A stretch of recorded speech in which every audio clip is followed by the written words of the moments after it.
Olá, estamos aqui novamente em mais um podcast do Fertilicast.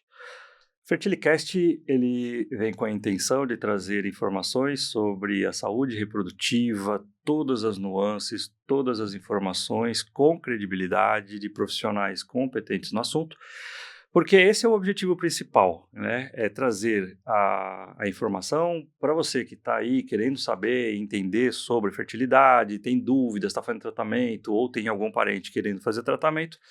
O objetivo aqui é trazer diversos temas relacionados à parte de fertilidade com profissionais competentes. Eu sou o Dr. Valdemar Carvalho, este é o Fertilicast.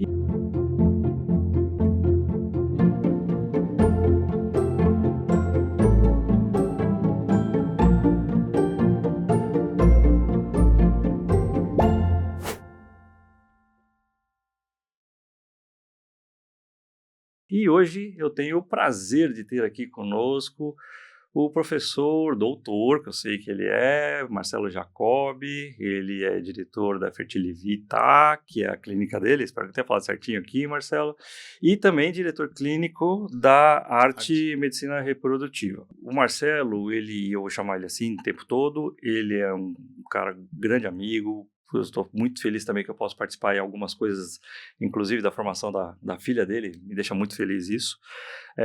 Mas o Marcelo é um cara que tem uma trajetória na parte reprodutiva linkada com a parte de diagnósticos de imagem, ultrassonografia, respeitadíssimo sobre o assunto, e eu vou explorar ele bastante aqui sobre isso.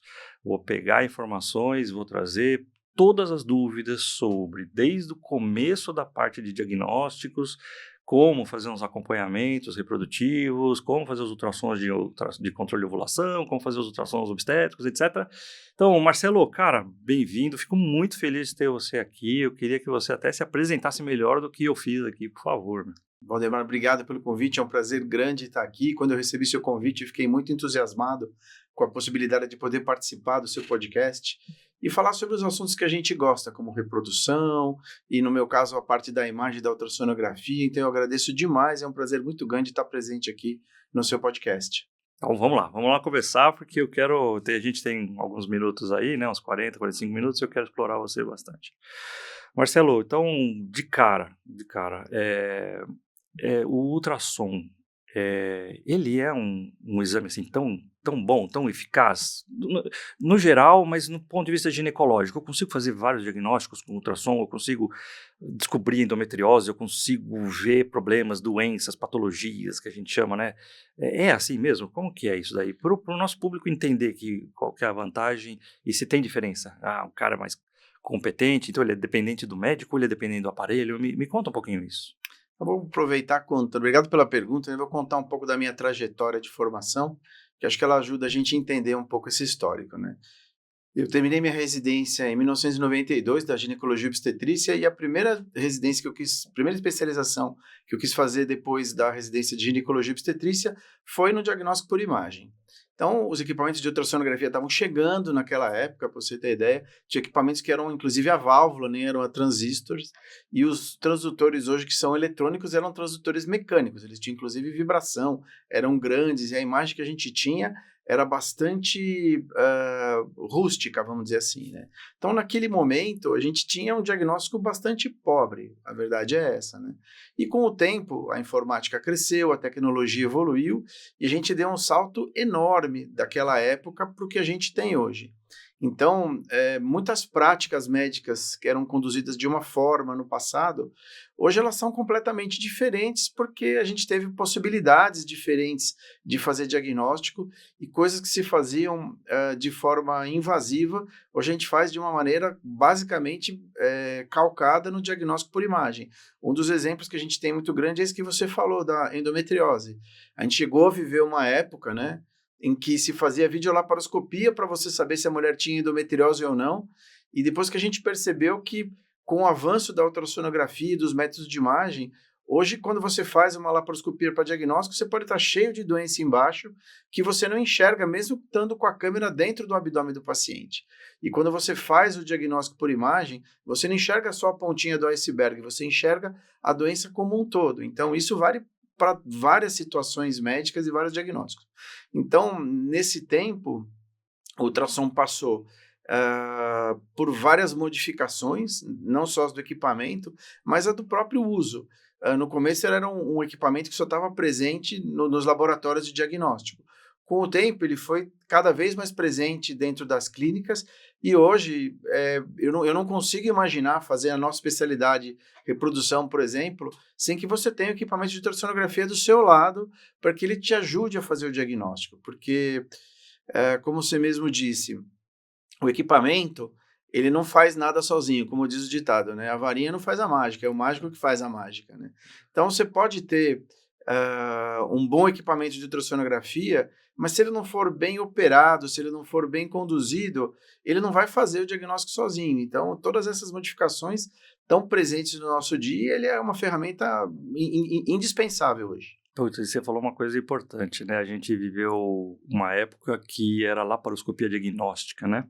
Hoje não queria até reforçar para as pessoas, não tem mais laparoscopia diagnóstica. Hoje você já entra com o pré-diagnóstico feito, né? E isso é muito interessante.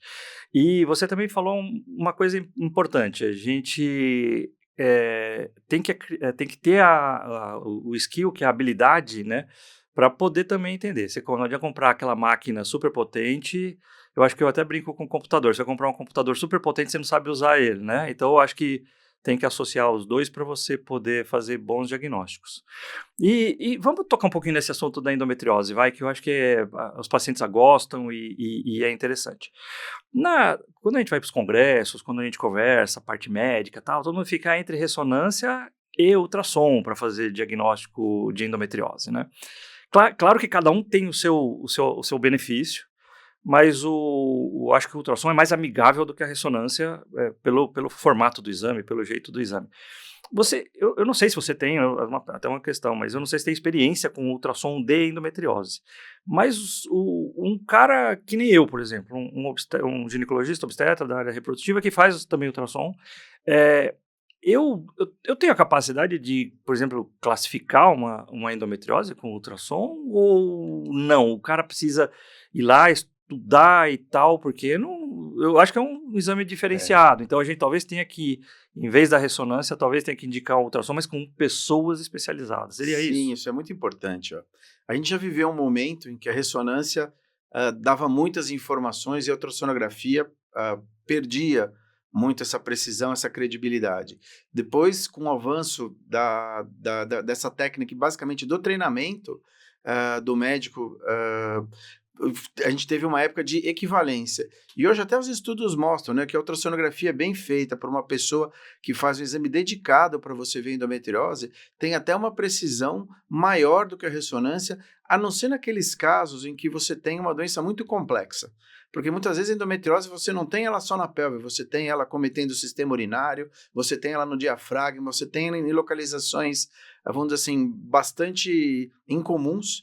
E a ressonância, talvez nesses pacientes especificamente, por dar uma visão panorâmica num momento só, você talvez tenha vantagem em complementar a ultrassonografia com uma ressonância, porque uma vez a ultrassonografia ela vai ver um setor, eu posso fazer uma ultrassonografia para ver o diafragma e eu não estou vendo o útero ao mesmo tempo, né? Então, a ressonância talvez ganhe nisso. Agora, não sei, se fizer uma analogia com a obstetrícia, uma coisa é você medir o bebê e fazer um exame obstétrico, né? Outra coisa é você fazer um ultrassom obstétrico morfológico, onde você vai fazer uma revisão muito detalhada da anatomia do bebê, inclusive fazer diagnóstico de síndromes genéticas e outras coisas. Ou seja, não é só fazer o ultrassom pélvico, é fazer um ultrassom pélvico ultra especializado. E é assim que a gente entende a ultrassonografia para endometriose. Não é a minha área de atuação, mas como eu gosto da imagem, eu tento cada vez mais me aprimorar um pouco nesse diagnóstico, mas é impossível você fazer tudo, né? Você não consegue fazer a reprodução e todo o diagnóstico, é muita coisa para você abraçar. Então, é muito importante essa informação. Um ultrassom simples pode te dar a pista que você tem a endometriose, ok. Mas o estadiamento é ideal que se faça com uma pessoa específica que seja muito treinada no diagnóstico da endometriose. A importância do preparo intestinal também para facilitar e para melhorar o diagnóstico do exame. Então, é um exame dedicado para essa situação específica. Tá bom, e eu vou cutucar um pouquinho que o tema ainda é endometriose, depois a gente vai mudar de tema, tá? Mas, e você como é da reprodução também, né, e eu também, então, você se sente confortável? Uma paciente tá lá com cisto de endometriose, que a gente chama de endometrioma, né, e ela vai fazer um tratamento reprodutivo. E eu, por exemplo, tenho uma visão, mas eu queria saber a sua. Você se sente confortável com tratar esse cisto de endometriose, né, que é o endometrioma, com ultrassom? Quer dizer, entrar com uma agulha, aspirar esse cisto, botar um pouco de álcool lá dentro, é um tratamento, entre aspas, mas inclusive pensando na indução da ovulação, etc. Você é um cara que se sente confortável com isso? Ou você prefere, não, não, não, esses casos eu prefiro estimular a ovulação, deixa esse endometrioma lá, porque tem algum risco, etc. Eu queria saber a sua visão. Por quê? Porque o paciente, às vezes, ele está sujeito a isso. Ele vai Sim. num cirurgião geral, ginecológico, de endometriose, o cara quer operar ela, né? Só que a gente tem que lembrar que operar o ovário diminui reserva ovariana, tem umas consequências. E, às vezes, esse cisto está atrapalhando também a gente na reprodução. Queria saber a sua visão nesse aspecto.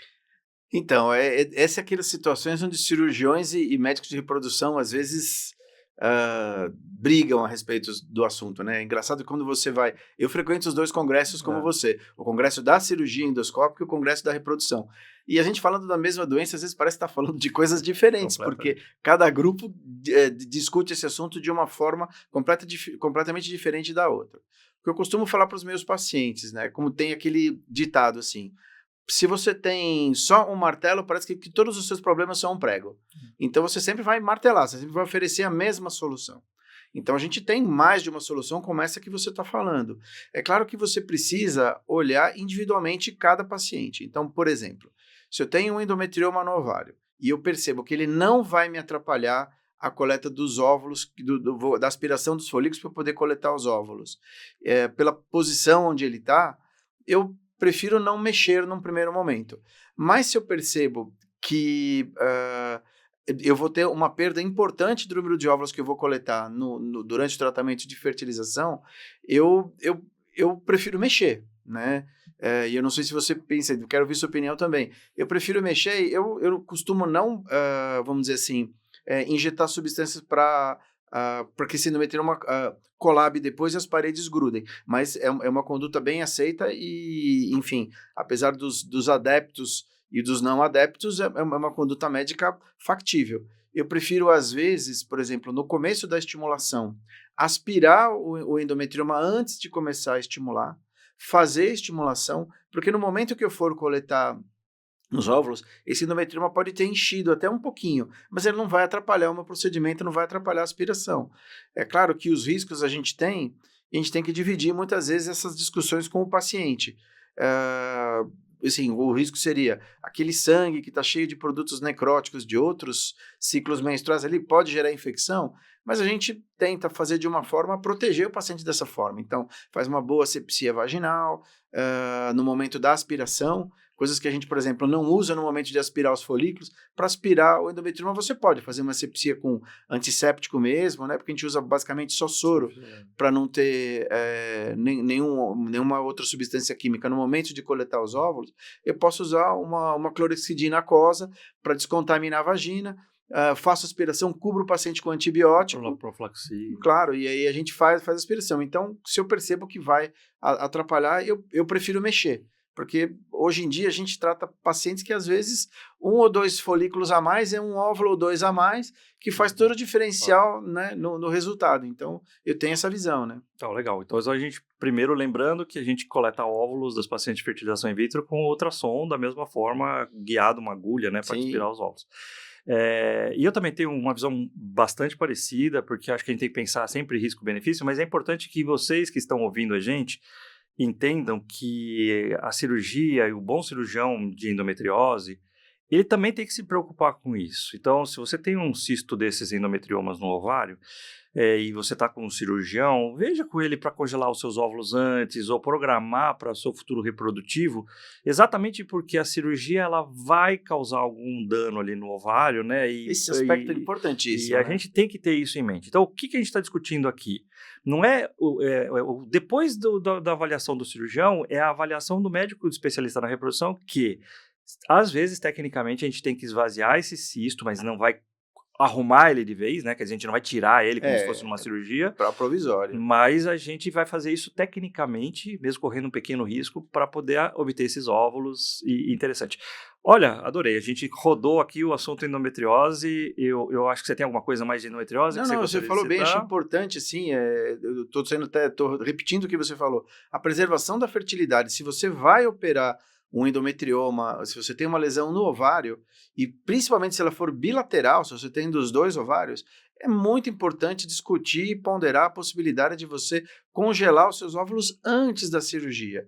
Porque por mais que o cirurgião seja muito hábil tecnicamente, a lesão que ele vai provocar no ovário pela cirurgia, porque é uma coisa inevitável, ela prejudica e você vai sair da sua mesa cirúrgica com uma quantidade menor de óvulos que você entrou. Isso, legal, bacana. Vamos passar para o segundo tema que eu gostaria de conversar com você e que eu acho que é um tema também desses daqui que levam à fertilidade, que o ultrassom é muito importante, inclusive que oferece algumas possibilidades de tratamento, que são os miomas, tá? Então a gente vai passear aqui pelos temas, né, Marcelo?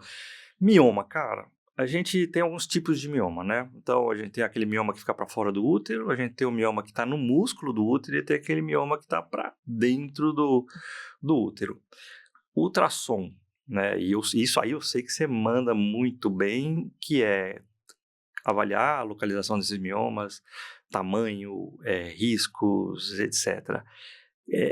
Me conta um pouco da sua experiência de ultrassom mioma ou até mesmo reprodução mioma, né? Como que você lida com isso? Às vezes tem um mioma muito grande, mas ele não interfere na parte reprodutiva, mas ele pode interferir na parte obstétrica, né? Na parte de gravidez, né? Então, me conta um pouquinho da sua experiência e como que você lida, né? Tanto no diagnóstico, até como no tratamento mesmo de mioma. Então, da mesma forma que a endometriose, a ressonância foi usada há muito tempo para fazer o diagnóstico de miomas com uma precisão melhor do que o ultrassom oferecia. Hoje, o ultrassom oferece uma performance igual ou até melhor do que a ressonância. Por quê? Porque a gente tem que lembrar que o ultrassom não é só o método da imagem ultrassom. O método ultrassonográfico ele é maior, né? Você tem muitas outras, vamos dizer assim, ferramentas e possibilidades que foram adicionadas ao exame convencional que melhoram a acurácia e melhoram o seu poder diagnóstico. E basicamente, um dos mais importantes dele é a ultrassonografia tridimensional. Para o paciente, para o nosso ouvinte entender o que é uma ultrassonografia tridimensional, você tem que ter um transdutor diferenciado, onde ele vai fazer uma varredura de uma determinada área e vai adquirir um bloco de informações a respeito daquela área. E no caso, a nossa área de interesse aqui é o útero. Então você tem possibilidades, primeiro, de reconstruir essa imagem em posições iguais às da ressonância, coisa que a gente não conseguia quando eu comecei a fazer ultrassonografia lá em 1992. Então a gente consegue imagens e basicamente o ultrassom convencional, mesmo transvaginal, ele vê o útero no corte longitudinal e no transversal, mas ele não vê o útero de frente. O ultrassom 3D ele reconstrói o útero de frente. E para a gente ver o útero de frente ele é importante porque a gente consegue fazer justamente essa diferenciação que você citou. Eu consigo ver o mioma que ele está para fora do útero, o que está na intimidade da espessura da parede e aquele que cresce para dentro da cavidade, onde a gente vai colocar o embrião lá dentro. Quer dizer, num tratamento de reprodução, o bem mais valioso que a gente tem é o embrião. Nós vamos transferir esse embrião num momento e num útero que não tenha doenças que possam ser tratadas. Então, se tem alterações que não são tratáveis, tudo bem. Você vai ter um tratamento que vai ter uma chance menor de gravidez, mas tudo que é tratável, a gente procura corrigir antes de transferir o embrião. Então, a gente usa a ultrassonografia para isso, a ultrassonografia tridimensional é importante, e os miomas que estão na parte de fora, normalmente eles não impactam muito o resultado da gravidez, podem impactar, vamos dizer assim, o curso da gestação, mas não o resultado da gravidez propriamente dito. Agora, os que estão para dentro, esses merecem uma atenção especial e considerar tratamento. Então, o ultrassom 3D ajuda você a fazer essa diferenciação, e no ultrassom a gente tem uma particularidade que a água é um contraste muito bom, né? Então, quando eu digo água, nós estamos pensando em soro fisiológico, né? Então, quando você injeta soro dentro do útero, você distende a cavidade do útero e você consegue saber exatamente qual a distância que aquele mioma está da parte interna. E aí, nesses casos, julgar se é pertinente cirurgicamente ou não, baseado no quanto ele está próximo, no tamanho, se é uma lesão única, se são múltiplas. Então, a gente consegue fazer essa diferenciação e triar. Esse paciente precisa de cirurgia antes de transferir o embrião, esse outro não. Né? Essa diferenciação é muito boa da gente, ajuda bastante a gente. Bem, então acho que o que fica claro aqui para os pacientes, as pessoas que estão interessadas, que têm mioma, que estão nos ouvindo ou assistindo, é importante lembrar que o ultrassom tridimensional não é tão fácil assim o acesso, por exemplo, nos laboratórios.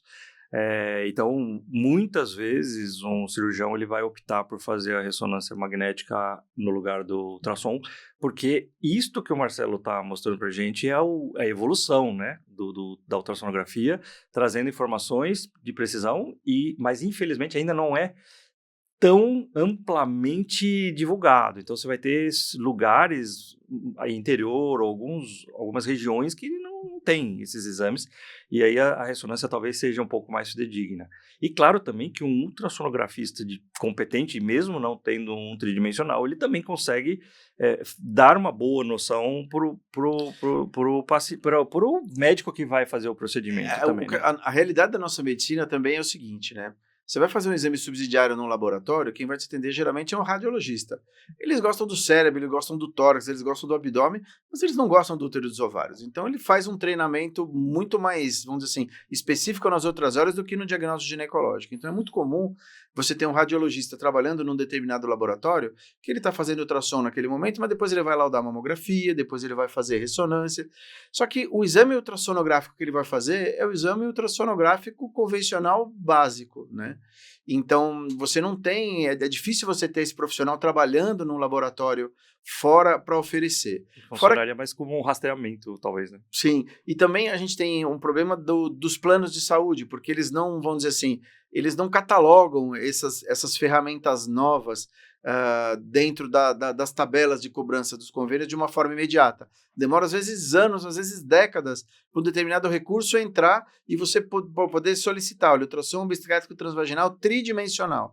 O pedido bate no laboratório tridimensional, não, o convênio não cobra, esse exame a gente não faz.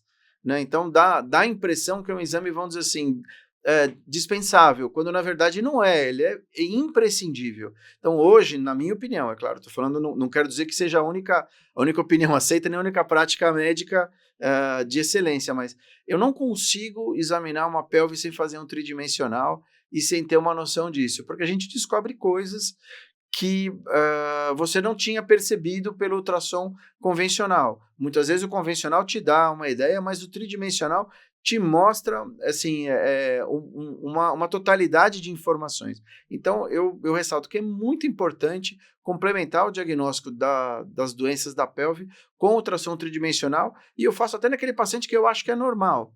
E muitas vezes eu não encontro nada adicional, mas às vezes eu falo assim, nossa, eu não tinha percebido isso por aquela avaliação inicial. É muito importante. Então isso eu queria até ressaltar para os nossos ouvintes.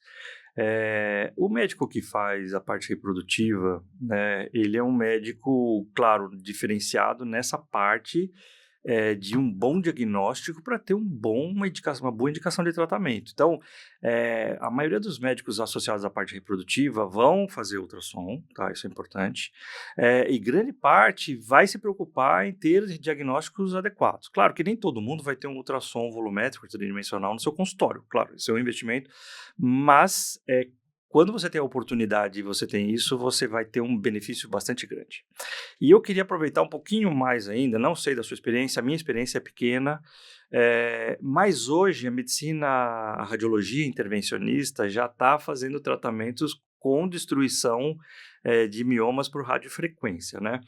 E eu andei fazendo uns casos e eu achei bastante legal, até não sei se você já teve essa oportunidade, se não tiver a gente podia até fazer em conjunto, que pelo ultrassom também existe a possibilidade de você entrar com uma agulha naquele mioma que, por exemplo, ele não está tão ruim a ponto de ter uma cirurgia, fazer um corte no útero e tirar, mas ele também não está tão bom para você deixar ele ali daquele jeito empurrando, como você explicou, que ele não está, que ele está atrapalhando a parte interna do útero, né? Que a gente chama o mioma mural, né?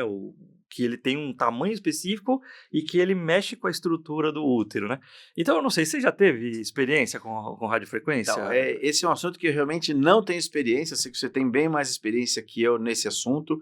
Eu vi alguns vídeos e alguns colegas, inclusive no último congresso que a gente estava de ginecologia minimamente invasiva, teve uma apresentação específica sobre isso e um colega mostrando os casos. Parece uma coisa muito interessante, porque as pessoas querem evitar cirurgias hoje, né? Enfim, e se você tem uma maneira que não seja muito invasiva de você resolver o problema, eu acho bem interessante. A gente já teve no passado, e até a gente pode conversar um pouco sobre isso, né? Um procedimento que se fazia para mim, mas que era a embolização das artérias uterinas, né? Para o ouvinte entender o que é isso. É você fazer um cateterismo vascular, injetar microesferas na circulação das artérias do útero, achando que essas esferas vão entupir no caminho delas os vasos que nutrem os miomas e com isso reduzir o tamanho dos miomas. Ok, elas fazem isso, mas elas também, a circulação do útero e do ovário tem interligação entre si, então você tem prejuízo da circulação uterina, prejuízo da circulação ovariana, que você vê casos assim catastróficos de pacientes que fizeram de uma maneira que não tinha informação completa da possível consequência disso. E um prejuízo à fertilidade. E o prejuízo da fertilidade, depois a paciente entra em falência ovariana, o útero tem um endométrio que não cresce, então fica bastante complicado. Às vezes a paciente tem um embriãozinho para transferir e não consegue transferir. Não consegue. Então, essa direcionada pela radiofrequência, eu achei bastante interessante, nunca fiz um caso, mas achei uma ideia bastante promissora. Então vamos lá, porque assim, o que é legal que a gente está conversando aqui, gente? Nós estamos falando de uma medicina avançada, a gente está falando de perspectivas de futuro, que hoje não é tão acessível, tão fácil, mas que logo mais vai ser, né? Então, eu acho importante a gente lembrar disso, porque eu estou falando da radiofrequência, mas também já tem agora o micro-ondas, né? E é engraçado que a mesma situação, vai enfiar uma agulha nos miomas, através dessa agulha o micro-ondas, igual o micro-ondas de cozinha, ele vai cozinhar o mioma e o mioma vai diminuir. E os resultados, né, estão sendo bastante promissores nesse aspecto, com redução até do tamanho, porque o objetivo quando a gente faz isso é diminuir o tamanho do mioma para que a gente possa conduzir o nosso tratamento. Muito bacana, e você tocou num ponto extremamente importante. Embolização de mioma existe, funciona e é bom. O que não é o ideal é para a parte reprodutiva, né? Eu acho que isso é importante a gente entender. Quem não quer engravidar é um tratamento viável. Você não está pensando, já tem filhos lá, tá com medo, não quer operar e tal. A embolização de mioma funciona muito bem, para falar a verdade. Mas para a parte reprodutiva, eu acho que todos os congressos, a gente ainda não tem essa aceitação exatamente pelo que o professor Marcelo aqui falou para a gente, né? Legal, abordamos miomas agora e eu vou falar de uma patologia que essa é mais rápida, é um assunto rápido, mas eu gosto de conversar, que é o tal do pólipo endometrial, né? O pólipo endometrial é um tecidinho ali que cresce no tecido menstrual mesmo, dentro do útero, e que causa um transtorno na vida da mulher, né? Pode causar sangramento uterino anormal, pode causar infertilidade e pode atrapalhar um tratamento reprodutivo, né? E o ultrassom, ele é um dos principais rastreadores e hoje talvez, quiçá, um dos bons métodos diagnósticos, né, Marcelo? A sua experiência. Essa eu sei que você tem bastante. O pólipo é realmente, como o Valdemar falou, é uma lesão que muitas vezes é pequena, né? Ela mede 8 milímetros, 9, 10 milímetros.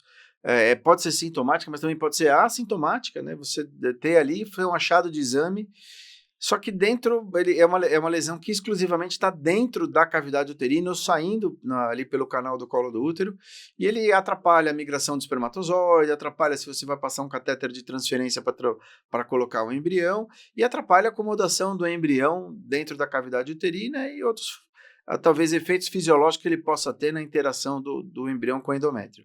Então, hoje em dia, é mais ou menos consenso que lesões maiores têm que ser retiradas, né? E é muito ruim você descobrir problemas ao longo do tratamento, né?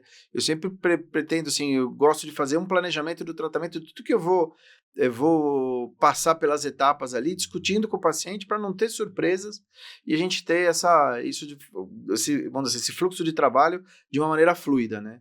E o ultrassom hoje ele consegue ver muito bem as lesões dos pólipos, porque os transdutores têm uma frequência diferente, né? A frequência, assim, quanto maior a frequência do seu transdutor, maior é a qualidade da imagem. Então, quando a gente começou, as frequências eram muito baixas. Você tinha uma penetração, mas com uma qualidade de imagem ruim. Hoje a gente consegue ter frequências altas, onde você tem uma qualidade boa de imagem com bastante penetração, inclusive por causa de recursos de informática, processamento de imagem, etc. Então, o ultrassom ele é um ótimo diagnosticador dos pólipos. A gente consegue ver a maior parte das lesões. Se é uma lesão muito pequena, ela está numa topografia muito difícil de você acessar, ela pode passar realmente despercebida, né? Então, a gente faz o diagnóstico de pólipos e, enfim, são lesões que vão precisar ser tratadas em algum momento do seu esquema do tratamento antes de você fazer a transferência do embrião. Então, dentro do que você planejar, você vai fazer isso antes do tratamento, ou vai guardar os embriões primeiro e vai fazer antes de transferir. Enfim, você vai estabelecer seu fluxo de trabalho, né? Muitas vezes a gente encontra esses polipinhos na hora do ultrassom de preparo de útero, porque o que acontece? No ultrassom, quando a mulher menstrua, o útero, a parte interna, né, a linha endometrial, ela fica bem fininha.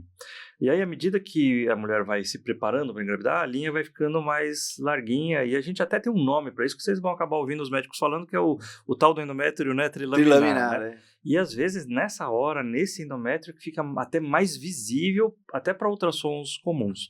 Mas eu acho que você tem experiência também de fazer a esterossono, maravilhoso, que ajuda muito, né, para o diagnóstico. Muito. Acho que... O soro é um contraste maravilhoso para o ultrassom. Ele dá uma nitidez, porque as imagens do ultrassom, elas são em escalas de cinza, né?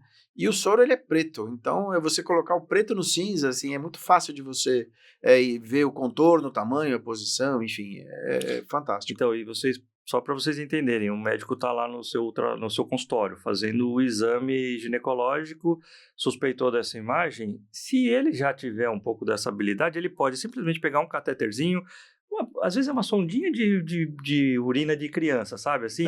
E você injeta um pouquinho de soro, faz ultrassom e você faz um diagnóstico muito bom ali. Só você não vai conseguir tratar o pólipo, né? Infelizmente ainda o tratamento do pólipo ainda tem um recurso que é a esteroscopia, né? Pode ser tanto a ambulatorial como a cirúrgica, que é um outro assunto, mas é extremamente importante a gente conseguir entender esse tipo de exame que chama esterossonografia.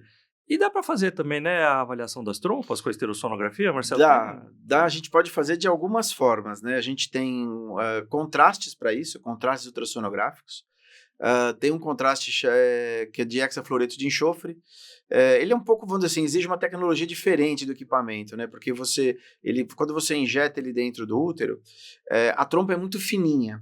Você consegue ver o soro dentro da cavidade do útero, mas você não consegue ver o soro passando pela trompa, né? Porque, vamos dizer assim, o caminho, a luz que a gente chama, que é a parte interna da trompa, ela é muito fininha. A gente precisa de alguma coisa que realce o eco que a gente enxerga no ultrassom nessa região das trompas. Então, para isso, a gente precisa usar ou contrastes, e esse contraste de hexafluoreto de enxofre ele é um pouco mais caro, e ele exige que o equipamento tenha instalado nele um software para ler a imagem dele, né? Porque você não consegue ver na imagem normal, você não consegue verificar.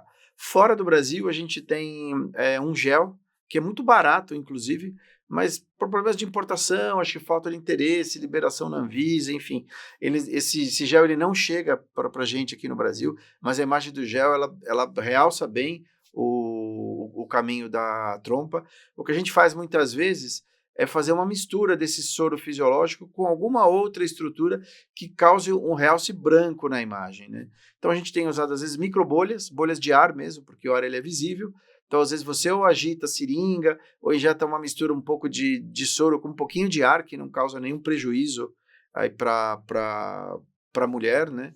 Ou então fazer uma mistura com xilocaína em gel, você mistura, ela deixa ele um pouco mais viscoso e você vê ela um pouco mais esbranquiçado. Mas a esterosonografia, inclusive no exame do mapeamento da endometriose, é o tempo final do exame, né? Você ter uma ideia, aproveitar o momento do exame ali que você preparou o intestino, fez todo o estabelecimento da endometriose e terminar com uma Avaliação das avaliação se a trompa é permeável ou não. E lembrando, né, ainda tem um exame que a gente na reprodução a gente não consegue largar, né, que é ístero. Todo mundo, é engraçado que todo mundo tem dificuldade de falar esse nome, claro, porque é um nome comprido, né, ístero é o útero, né, salpingo é trompa e grafia é a radiografia. Então, ístero-salpingografia é um exame que a gente não consegue largar. Por quê? Porque ele é o que melhor mostra esse contraste na trompa e nas duas trompas, ver se está obstruída, se não está. Tem os errinhos, né? Não é um exame 100% confiável, por isso que a gente acaba, às vezes, indicando os lugares que a gente gosta que sejam feitos com profissionais competentes. Bacana. Então, acho que ficou a lição aqui do ultrassom, que a gente consegue fazer diagnóstico de pólipo, a gente consegue fazer avaliação até das trompas, mas não é uma coisa... Como a gente falou, ultrassom 3D, esterosonografia com avaliação de trompa, não é ainda o dia a dia. Talvez daqui a alguns anos, né, Marcelo, vai fazer parte do nosso... para isso, né? Vai fazer parte do nosso dia a dia. Mais um pouquinho ainda de história, e eu sei que aí você é o cara que eu já vi aula sua disso, tal, que é sobre falar dos úteros mal formados, né? São as doenças que a mulher já nasceu daquele jeito e só vai descobrir depois, às vezes passa a vida sem saber que tinha aquela alteração anatômica do útero, uma malformação. Fala um pouquinho, meu cara, porque você poderia dar uma aula aqui, a gente falar 40 minutos só disso, mas eu falo um pouquinho disso e de diagnósticos, até de prognósticos mesmo, sobre as mulheres que têm ali um útero com uma alteração de formato. Né? É um assunto especificamente que eu gosto, né? Então, talvez para as pessoas que estão nos ouvindo entenderem, útero é como se fosse, sei lá, uma boneca Barbie, onde você tem duas metades que formam o todo do corpo do útero. Os bonecos, assim, de brinquedo de criança, eles são formados de trás para frente. O útero é diferente, ele é como se fosse de um lado para o outro. A gente tem dois ductos diferentes no período embrionário que eles vão se juntar e formar o útero na sua totalidade. E a gente tem situações em que esses ductos não juntam de uma maneira perfeita, ou quando eles juntam para formar a parte de dentro do útero, a parede da parte interna dos dois ductos teria que absorver para deixar a cavidade do útero formada por completo. Fisiologicamente isso deveria acontecer. Então tem pessoas que têm defeito na unificação dos ductos e tem outras que têm defeito na reabsorção dessa área interna, formando imperfeições na cavidade uterina. Por muito tempo, a gente não conseguia fazer o diagnóstico disso se não fosse ou de uma forma cirúrgica, com uma laparoscopia para ver o formato do útero, e às vezes associado com uma ressonância ou uma esteroscopia para enxergar a parte interna. Mas a partir do momento que a gente consegue reconstruir o ultrassom 3D e ver o útero naquela posição frontal que a gente comentou anteriormente, e enxergar vamos dizer assim, a configuração total da superfície externa do útero com a parte interna, você consegue entender se aquele útero tem uma forma normal ou se ele tem alguma forma alterada. A gente sabe que tem muitas mulheres que descobrem alterações na forma do útero no momento da cesárea. Elas foram fazer o parto, falaram, você percebeu, não sei se a senhora sabia, você tem útero e dão algum diagnóstico. Você tem útero arqueado, você tem útero bicordo, você tem útero de alguma situação específica. Né? Então, ou seja, nem toda alteração que a gente chama de milleriana, porque a alteração da congênita do útero a gente chama de malformação milleriana. Nem toda alteração milleriana ela compromete a fertilidade. Mas, quanto maior for a distorção, vamos dizer assim, da anatomia do útero, pior é o resultado gestacional, né? Então, a chance de gravidez é menor, a chance de aborto é maior, e muitas vezes você tem problemas durante a gravidez, parto prematuro, o bebê que tem uma restrição no seu crescimento dentro do útero, ele fica em posições anômalas, o bebê não consegue virar para ficar na posição de permitir o parto normal, ou então tem um problema na contenção do colo do útero, que seria como se fosse o anel de segurança para aguentar o peso da gravidez. Então, existe um risco de quem tem alteração milleriana precisar de uma cirurgia, que talvez você já tenha ouvido falar de alguma amiga que precisou dar um pontinho no colo do útero para poder segurar a gravidez, que é uma cirurgia chamada cerclagem, né? E outras alterações que podem ser corrigíveis, melhorando o resultado dela, e outras que não têm correção, que infelizmente os defeitos da unificação, eles normalmente não aceitam correção. Mas os que a unificação aconteceu e só ficaram pequenas rebarbas, essas rebarbas podem ser podem ser corrigidas, os nossos septos. E aí, entre ressonância e ultrassom, né? O ultrassom hoje volumétrico, tridimensional, eu acho que perfeito, superior, né? Até talvez. Sim. bem feito, a gente se sente muito confortável de Você trabalhar. fica muito seguro em falar. Então, vocês entenderam, gente, a importância disso. Muitas vezes você não tem noção que você tem isso, né? Então, na hora que você vai fazer um ultrassom lá, o médico acha que tem alguma coisinha estranha e tal, brinca, fala, esse útero tem formato de coração. Tudo bem, mas isso aí compromete a fertilidade ou não? Olha, você tem 2 úteros. Fala, como tem 2 úteros? Que coisa estranha, né? Ou o seu útero só tem um lado, né? E as pontinhas dos úteros chamam cornos, né? Então a gente vai falar, seu útero é unicorno, ou tem os 2 cornos, né? Que da onde sai a trompa é o corno do útero, né? E esses nomes, eles parecem bobeiras, mas eles determinam muitas vezes se pode operar, se não pode, não é isso? E se vai comprometer seu futuro reprodutivo. E também essa questão assim, da ressonância cai um pouco daquele aspecto que a gente comentou antes. Nem sempre quem vai laudar a ressonância é um ginecologista. Então, não é incomum, infelizmente, né? Ele vai dar o diagnóstico de uma malformação mileriana de uma forma imprecisa, porque, por exemplo, útero de formato de coração tem 2 ou 3 doenças que dão uma forma muito parecida com o coração, mas que por um detalhe muito pequeno faz toda a diferença entre uma situação e outra situação. Uma situação tem cirurgia, outra situação não tem cirurgia. Uma situação compromete mais a fertilidade do que a outra. Então, são pequenas diferenças que realmente fazem uma diferença bastante grande na prática. Então, você ter o seu diagnóstico de uma forma precisa é importante no seu aconselhamento reprodutivo, é importante no aconselhamento obstétrico, isso é uma coisa fundamental. Olha só, gente, olha só a importância de um bom diagnóstico. Isso compromete, imagina, você faz uma fertilização, gasta um dinheirão, e por talvez até, eu não vou falar outros nomes, mas uma irresponsabilidade, um embrião é transferido para um útero que às vezes poderia ter sido corrigido E feito não numa foi melhor feito fase. um diagnóstico. Então, o diagnóstico bem feito antes de um tratamento reprodutivo, ele assim, é extremamente importante. E aqui, o objetivo do podcast, né, é trazer informação com credibilidade. O professor Marcelo, ele além de dar aula disso, ele é atualizadíssimo sobre todos os guidelines, todas as informações científicas, os trabalhos mais recentes, e eu sei disso, porque eu assisto às aulas, e realmente as classificações elas vão mudando com o tempo. Por quê? Porque vai aperfeiçoando a classificação específica só para a parte reprodutiva, né? Então isso a gente está chegando em determinados momentos extremamente importantes, porque o médico que está lá na área da reprodução, ele precisa saber isso. Ele não tem como não saber Você isso. tocou num ponto importantíssimo, Valdemar, que eu concordo muito com você, assim.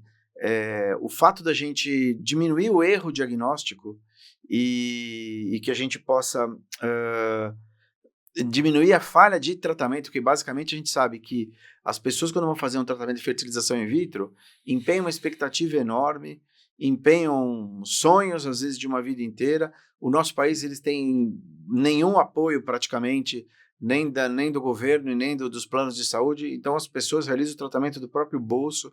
Então, quanto mais assertivo você puder ser de primeira vez, o desejável, né? Isso é um aspecto importante. Maravilha. Marcelo, a gente já está num papo bom, daqui a pouquinho a gente vai terminar, mas eu queria ainda tocar num assunto, e esse assunto para mim é extremamente importante, que eu queria que você falasse um pouquinho sobre aquela mulher que fez o tratamento, porque é a situação que elas vêm fazer o ultrassom, né? Então ela fez o tratamento, deu o teste beta-HCG positivo, se a gente tiver muita sorte, assim, aquele beta-HCG acima de 50, de 100, 150, e depois ela já quer saber quando que ela tem que fazer o primeiro ultrassom pós-tratamento de FIV e o que ela espera encontrar nesse ultrassom pós-tratamento de FIV, porque muitas vezes o primeiro ultrassom é um ultrassom precoce, o que ela espera encontrar e depois quando que ela tem que fazer o segundo ultrassom. Eu queria que você desse essa sua visão, porque é importante, as pacientes às vezes ficam perdidas nessa época, né? Tá.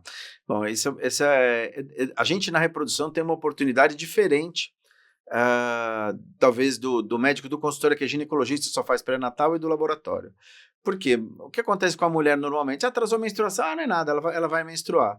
Ela espera atrasar, ela vai fazer o primeiro ultrassom lá na frente. Quando você chega, o bebê já está grande com o coração batendo. Então, a mulher que está fazendo o tratamento de reprodução parece jogador da NBA, né? É marcador homem a homem, quadra inteira. Então, tipo, é hoje que eu faço o meu beta, então eu já faço o beta-HCG hoje, antes do atraso, inclusive. Se o beta já é positivo, você sabe, eu estou grávida. No geral, o que a gente pede? Um primeiro beta-HCG, se a gente faz uma transferência de embrião no 5º dia de blastocisto, entre o 9º e o 10º dia pós-transferência. Esse teste é positivo, perfeito, acima de 50, a gente faz um teste depois de 2 ou 3 dias, vê se tem uma ascensão do teste, ou seja, a gravidez se confirmou e a gravidez está em andamento. quando que a gente vai ver alguma coisa de tração? Porque os pacientes perguntam pra gente, posso fazer tração amanhã? Eu falo, pode, mas não vamos ver nada.